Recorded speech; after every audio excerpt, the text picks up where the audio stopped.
Nëse ti ke shqetësim për shkak se koncentrimin nuk e ke në nivelin e kënaqshëm, vetë e vlerëson se nuk je koncentruar si duhet, edhe ma ke bo mu këtë pyetje. Edhe këtë pyetje e ka dëgjuar edhe bujari. Na kujna mjo anku.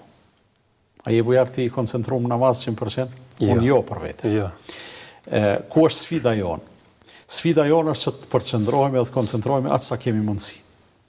Edhe detyrimisht ka me na ikë në një çast në një moment caktuar edhe vëmendja edhe përqendrimi. Duhet të përpiqemi.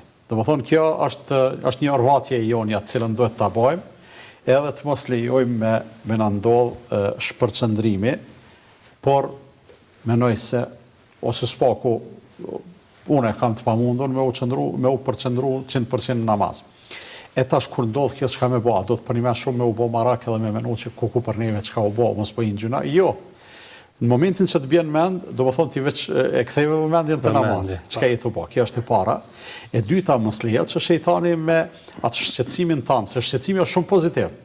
Shqetësimin që e ke, edhe pyetjen që e ke parashtru, është shumë pozitive dhe është shumë në rregull. Mirë, po mos lejohet që shejtani atë shqetësim që e ke me ta kthy në vezvese. Në një kompleks i cili pastaj ka me të shtime me ndu, po në po falë në badihava, nuk e di, hajtë munohna edhe njëherë, hajtë edhe njëherë dikur e shes se s'po munesh me u përqendru edhe thu po e lo kretë se s'pas ka kur zopi kësaj pune. Kjo s'ban me ndodhë. Kjo nuk ban me ndodhë në asë një mënyrë.